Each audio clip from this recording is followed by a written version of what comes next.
Fate walked, and as she did so, she weaved. Color wasn't something her power was tinged with, so as she placed one foot after the other, her steps left behind gray smoke that rose ahead of her and covered her in a nightmare like gloom. Her fingers danced before her, tagging lifelines and directing them elsewhere, to death, to happiness, to sorrow. Fate weaved, and as she did so, lives were changed, transformed.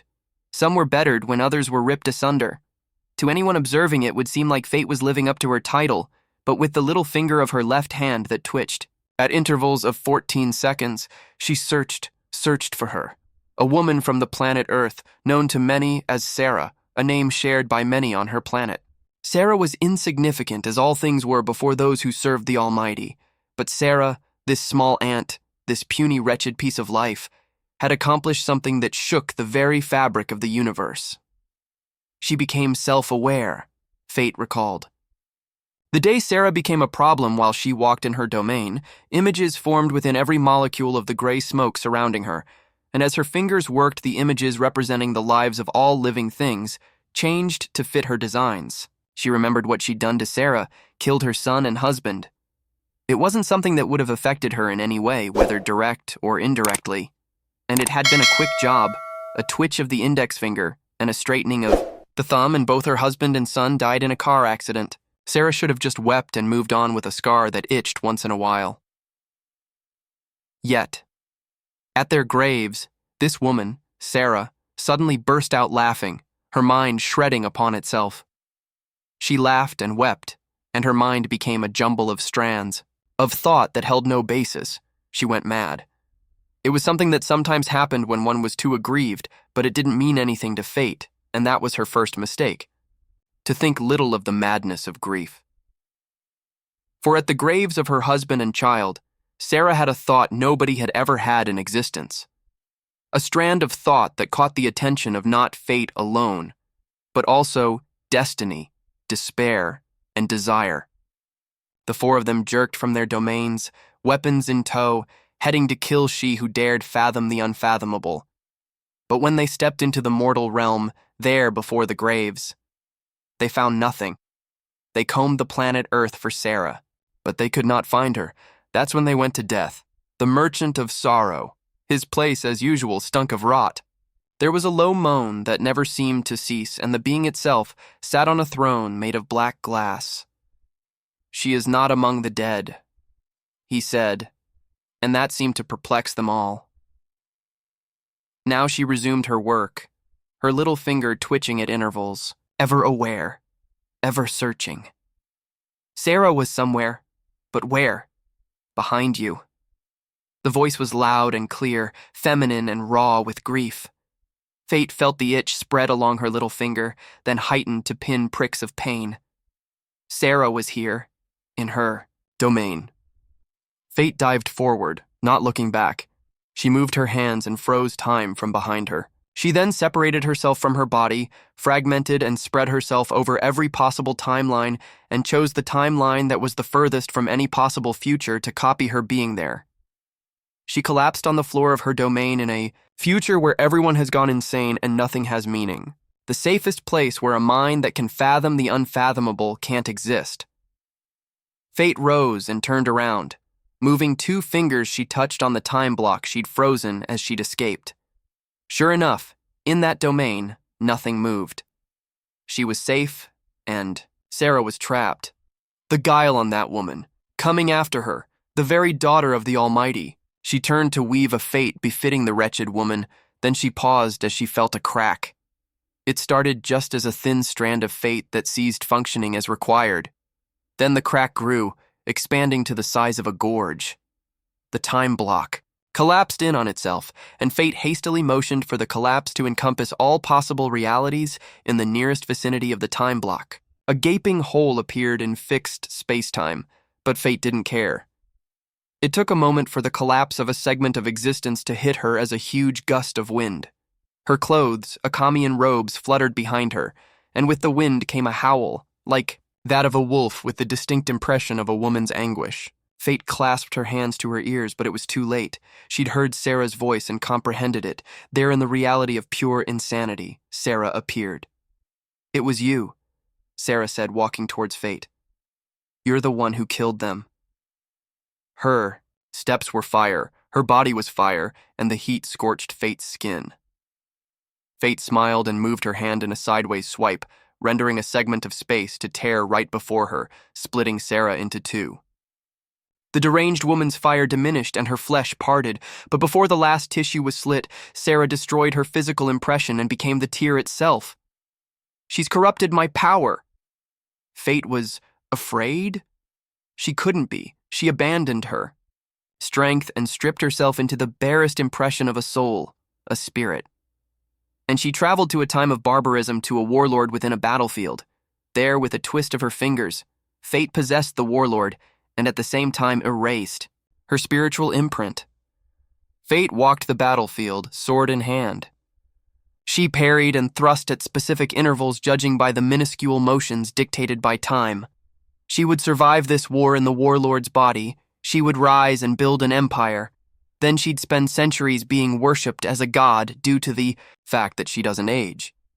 Then she'd build again, assemble her power once more and flourish, become stronger. Better. By then, Sarah would be no more. She'd chosen a strand of reality where war was the key aspect of existence. Hence, toughening up would be something that comes as a guarantee. She dodged an arrow, spun on her heels, and threw a blade strapped to her hip. The blade pierced the archer between the eyes. She picked up a shield and charged a line, pushing in, forcing it to break. Before her, in the enemy's line, was a man. He didn't grunt under the push of her shield as the others were doing. He just stood there, shield before him, and on his forehead was a birthmark that was eerie, similar to the tear Fate had created to rip Sarah in half. The tear whose power had been usurped by Sarah. "You took them from me!" Sarah screamed through the man. "Why? Why?" Suddenly the whole battlefield came to a standstill. Foes and kin stopped moving. All of them stood staring at Fate. They could see her through her flesh suit, and all of them had the same birthmark on their foreheads, the same tear. Fate started, backtracking as all men started moving towards her, weapons held before them, murder in their eyes. "Sisters," Fate called out to Destiny, Desire, and Despair. "Sisters." She realized her voice couldn't split through dimensions.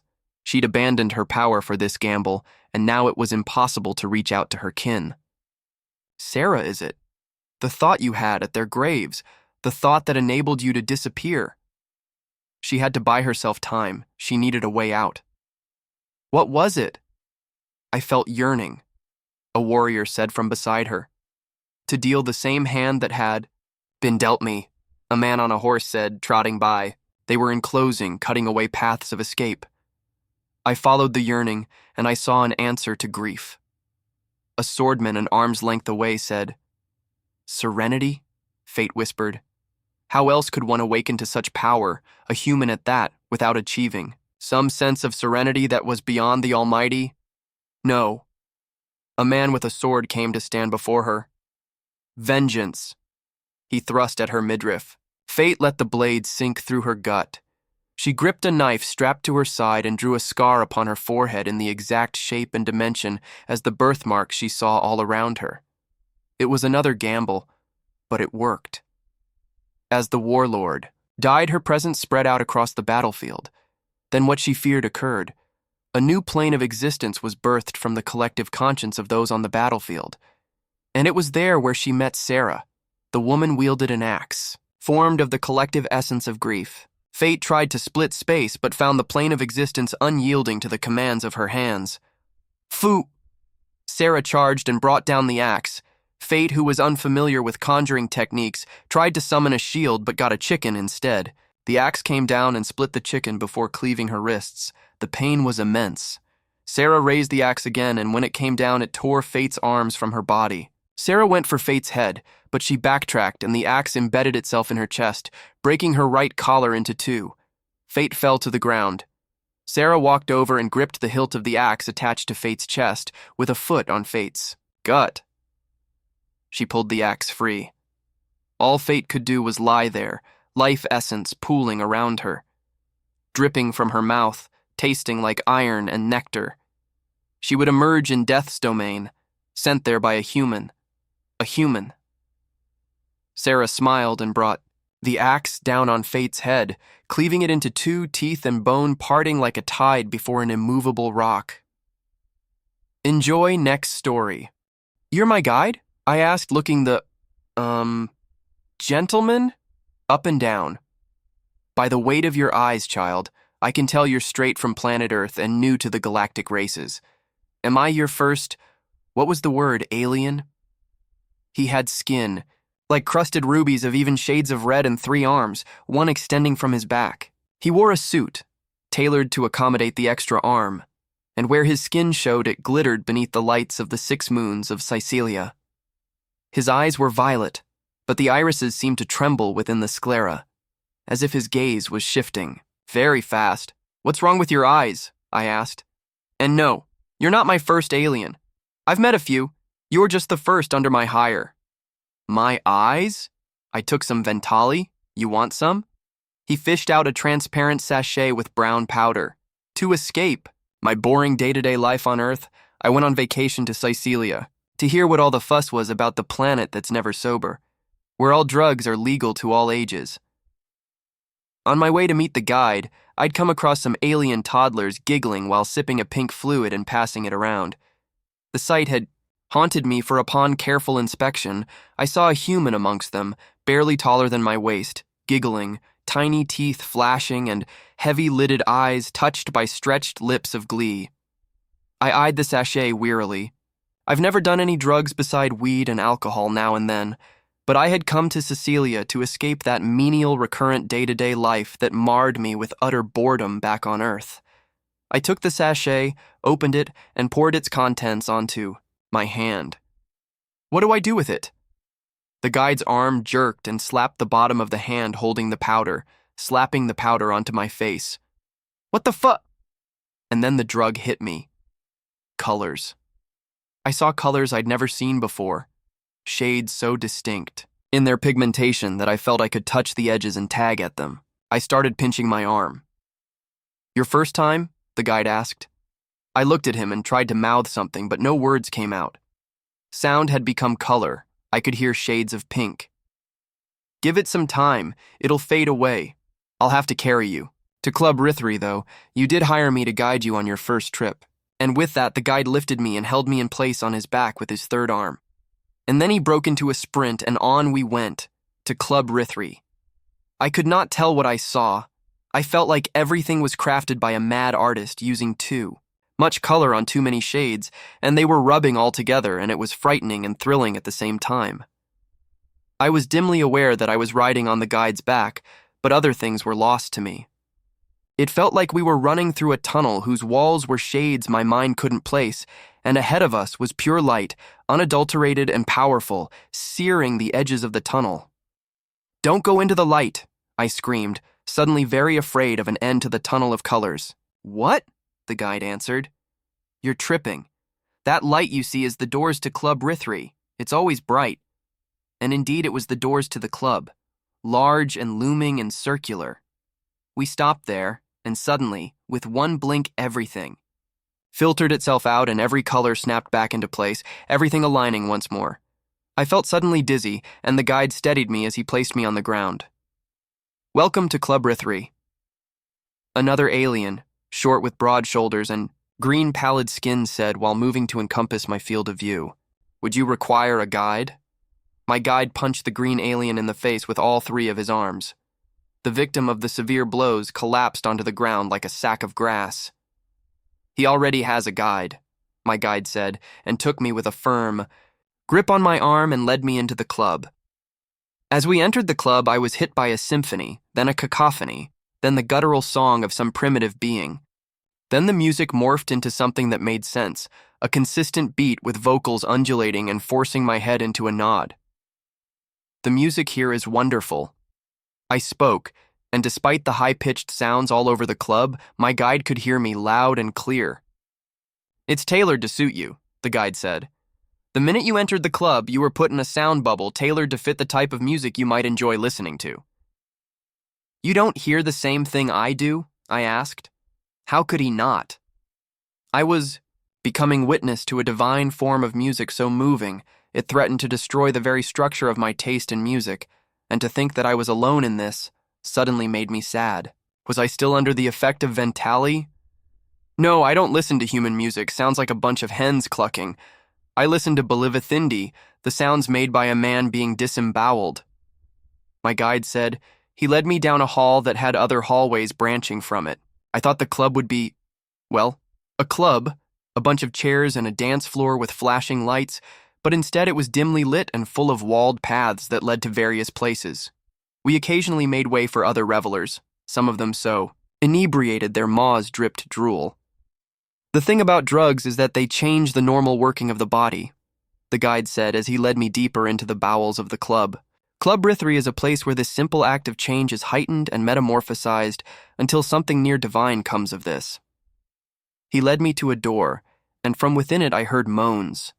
He knocked twice on the door, and it slid up onto the ceiling. I screamed. Inside were 4 beings stabbing each other with blades. Over and over they stabbed each other and laughed and moaned as they plunged the blades that made wet sounds as they parted flesh.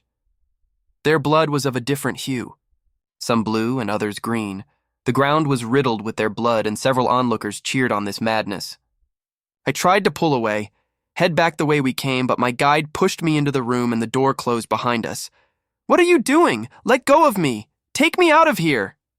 I clutched my trembling hands to my chest, wide eyes peering about it. The mayhem all around as others grabbed blades and started stabbing each other. I watched as one, naked to the waist, slashed open his abdomen and his innards burst forth, spilling to the ground. The alien male just smiled, eyes closed in ecstasy.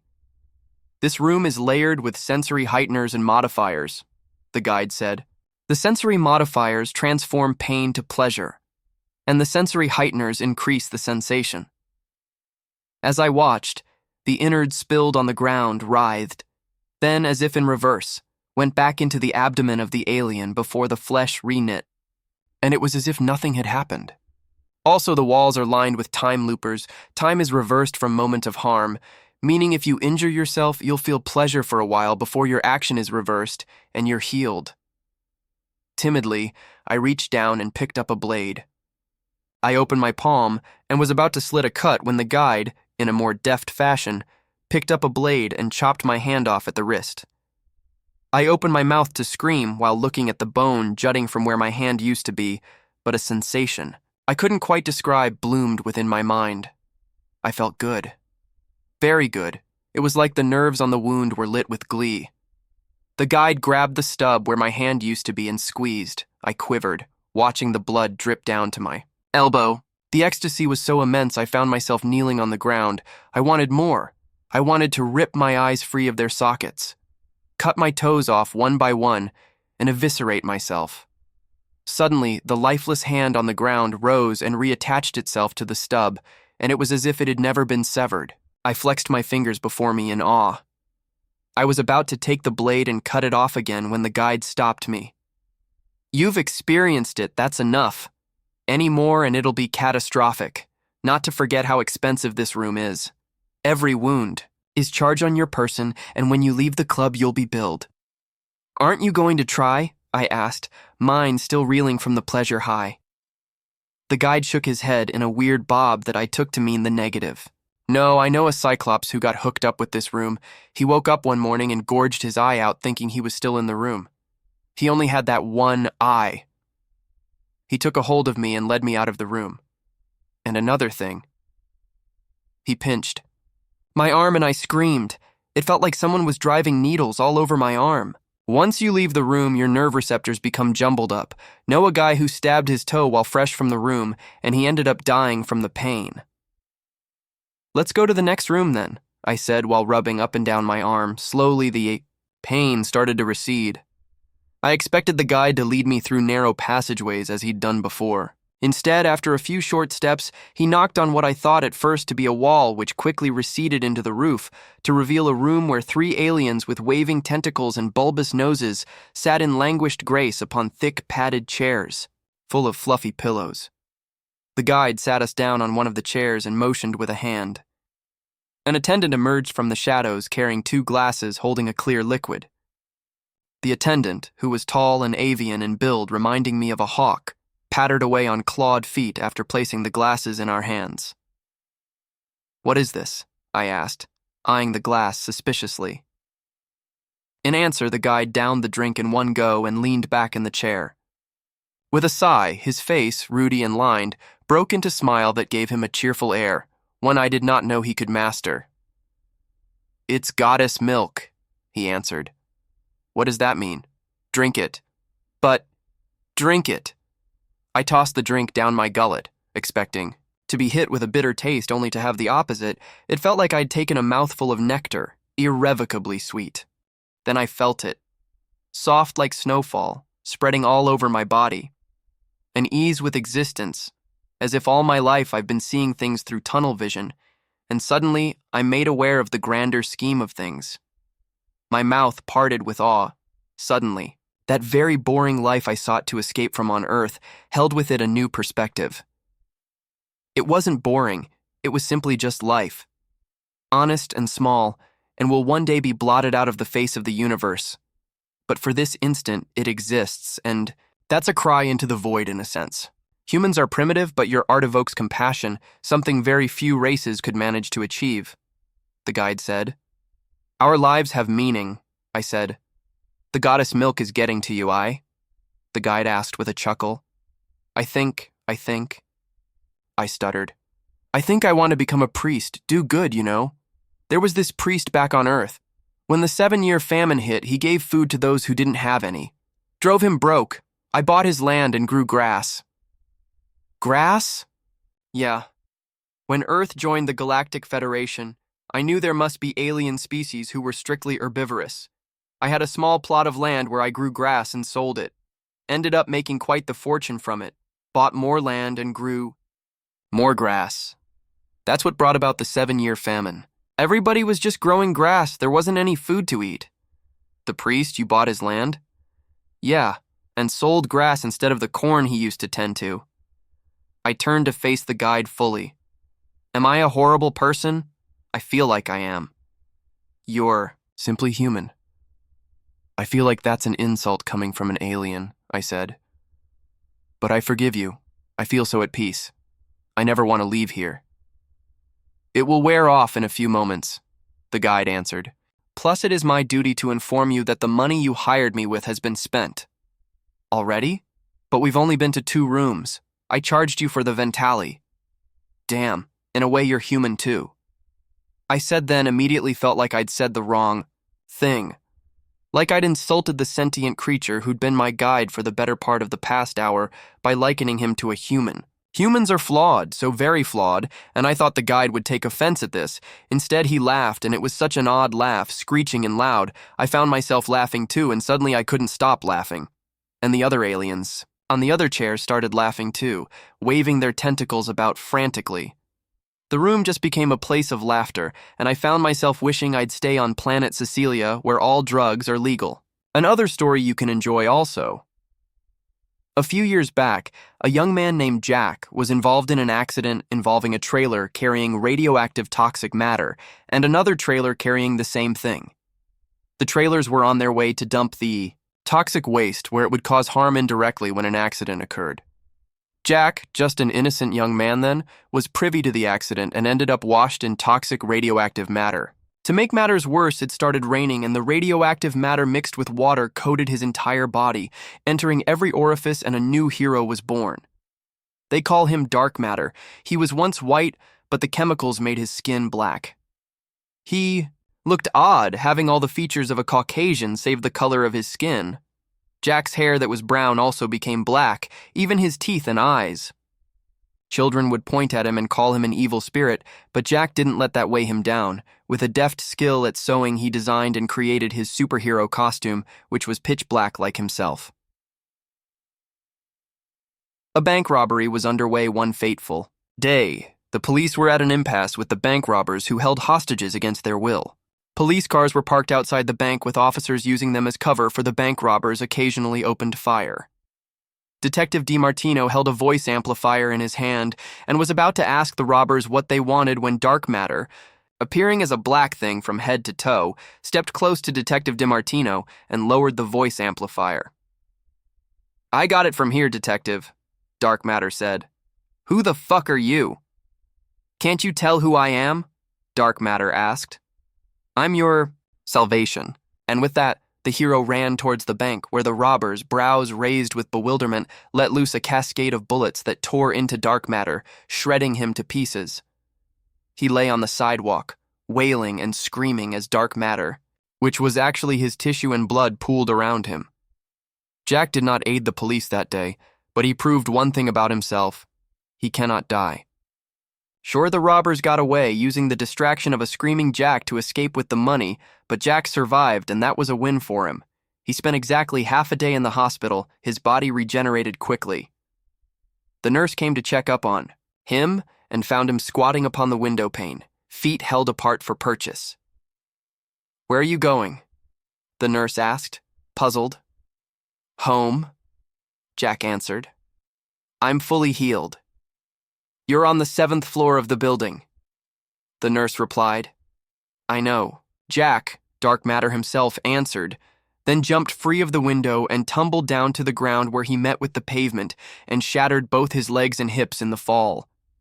He was taken back inside the hospital, screaming all the while, and a team of doctors tried to work on him and failed because all his bones were black, so was his flesh and the veins and the blood. It was hard to know what was what, so they gave him morphine and left him alone in his hospital bed. A few months passed, and a prestigious gala was held by the president. All manner of high-class folk were invited. It was the event of the year, and a terrorist organization chose to act on such an opportunity by placing a bomb within the gala. Detective DiMartino stood with his hands on his hips. They'd been tipped off concerning the bomb in the gala, and they'd found it, deftly placed, beneath one of the tables holding refreshments. They'd evacuated most, if not all, of the people at the festivity, and now only the bomb crew and himself stood looking at the bomb. "Which wire do we cut?" one of the bomb squad men asked the other. "The wires are, well, I've never seen anything like this," his partner replied. "What's going on?" DiMartino inquired. "Well, the bomb is indeed a bomb, even has a timer on it. But the wires aren't entirely wires, they are something else," one of the bomb squad men said, quite cheerfully, as if such a thing was amazing. "It's like alien technology," his partner said. They started nodding and mumbling to each other. Detective DiMartino wiped sweat from his brow. Here he was with an alien technology bomb that might obliterate an entire section of the town off the map. Judging from how large the bomb was, and there was nothing he could do. He was just glad everyone had been evacuated. Never really cared much about his life. "How long do we have?" "About 5 minutes. You can leave, sir, if you wish to be safe," one said, earning snickers from the others. "Yeah, I'm not going anywhere. How long will it take you to defuse this bomb?" DiMartino asked. "About 4 minutes. It's not that hard. We've already identified the chore. It'll take just 4 minutes, and who the fuck are you?" This caused DiMartino to turn, only to find a pitch-black man standing beside him like a dark spot in space. "I'm Dark Matter," Dark Matter said, and jumped on the bomb. "Hey, what the fuck are you doing, man?" one of the bomb experts screamed, jumping back. "This bomb is made from matter," Dark Matter said, "like me." He hugged the bomb, making sure his entire body covered it all. "No shit, Einstein, we're all made from matter," Detective DiMartino cried out. "I'm made from dark matter," Dark Matter said. He reached within himself and dug deep to where the source of his power lay. He gripped it and summoned it forth. He felt pressure go down his black spine. His limbs shook as if they were twigs in a hurricane. With a cry like a seagull being ripped apart by a sea lion, Dark Matter spread his feet and unleashed a fart so horrendous black smoke puffed out of him. Everybody took a step back. He let loose another cry and farted some more. "What the fuck?" DiMartino gripped Dark Matter and pulled him free of the bomb. Checking the timer, he exclaimed, "We have 2 minutes left. We can't defuse the bomb in that time. We gotta run for it," a bomb expert exclaimed, and started making a run for it, followed closely by his mates. Detective DiMartino tried to pry Dark Matter from the bomb, but Dark Matter wouldn't let go. "Let go, you fucking idiot!" "No, Just leave me, Dark Matter said. Don't be fucking stupid, you'll die. I'll carry the bomb to the ocean with my power. I'll save the city. Just go. I'll be okay. We are in a landlocked country, you dolt. Go, detective, Dark Matter screamed. Go and remember me for... Detective DiMartino didn't wait for the black spot to finish. He took off running as fast as his legs could take him. He soon caught up with the rest of the bomb squad who were pilling into a truck. DiMartino held on as the truck sped away, and as the explosion erupted, leveling the mansion the Grand Gala had been held in, debris flying everywhere and a shockwave of heat pressing him to the truck. He wondered what that stupid superhero had been trying to say. The Fojip placed his tentacle flaps on the table. I scooted away a bit so the slimy appendages don't touch me. Felix, my name is Feldid Dan Gorsitaj Makilabai. I am here today to apply for the position of your mate. Excuse me, I opined. The sign had been clear when I posted it on the Astral Net on GalacticPrime. Roommate wanted on 6th Street, Boldylock Avenue. Doesn't have to be human. Boldylock Avenue was a multi-race estate, but due to the high prices of accommodation majority of the houses there were owned by humans, the superior race as many deemed to call us. When I posted the sign, I knew a lot of aliens will turn up. I just didn't expect it to be so hard to choose who'd take up residence with me in my 4-bit apartment. I'm looking for a roommate, not a mate. By roommate, you mean someone to share. A room with as a mate? Feldit asked, his 6 eyes blinking rapidly upon his bulbous face. Well, yeah, kinda. Wait, what? I rubbed at the bridge of my brow. I'm not looking for anything interspecies right now. So no, just a room to be shared by 2 mates who aren't mating. It's like how the British used to call their friends mates. You know the British? Existed in the Golden Earth era before North. Korea conquered the Earth and forced the Un-religion. I made the sign of Kim Un, 2 fingers touching the forehead. So there will be no sexual relations? Feldit asked. He sounded pissed. What even was the point of coming here? He got up, then made to leave. He stopped at the door, turned his grotesque lump of a head my way, and peered at me with all his 6 eyes. He waved a tentacle. I know we only just met, right now when you showed me the rooms and the ceiling and the windows, but as I looked at all these things, their only purpose to me was to have them shared with you.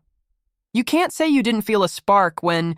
My tentacle touched your hand when we both made to open the kitchen door. I want you, damn it, don't you feel me? He made this pleading gesture with his mouth parted to reveal rows of serrated teeth that frankly terrified me. I don't want you and I don't feel you. Goodbye. Call the next candidate in on your way out, I said. Kim Jong-un was a fucking tyrant and your religion is a lie. Felted opined as he left. You take those words back, I shouted, getting out of my chair and pointing an accusing finger at the Fojips retreating back. I sat myself back down on the chair and took a sip of highbolic water straight from the jug I had at my feet. I whispered a short prayer to Kim Un, seeking guidance upon the Yang. A feminoid Vigorix alien entered. She came and took the seat the Fojip had taken. She gave no sign of the discomfort of the slime on the chair the Fojip had left behind. She was covered in orange fur that coated the entirety of her being, save 2 spots on either of her cheeks. Her eyes were green beneath thick orange brows. What is your name? I started, my name is Helios. Aren't you going to show me around? She asked. I want to see if you're of sound mind first, I said.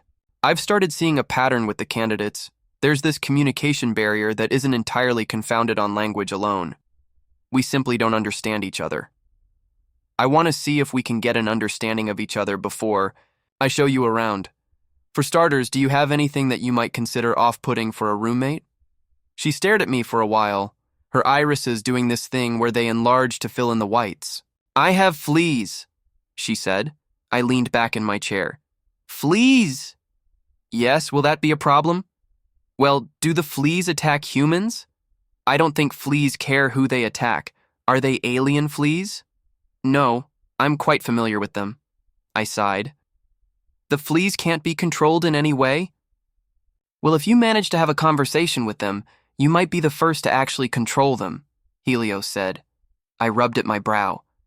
Is it difficult for humans to talk to aliens?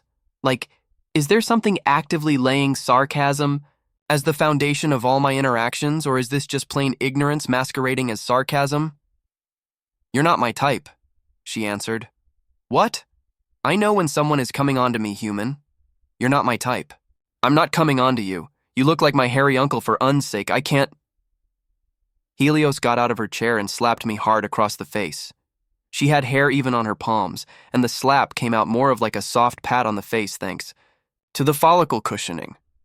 The only reason I pulled away was because of my fear of her fleas. Without saying a word, Helios left the meeting room, and as her hairy back retreated, I asked her to call in the next candidate. I sought within myself for a solution as to why my current predicament was so tedious.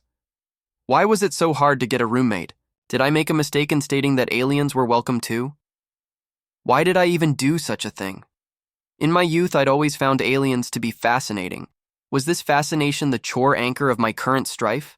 I wondered what would the great Saint Kim Jong-un, liberator of Earth and the perfect picture of the epitome of what humanity could achieve, do in my place.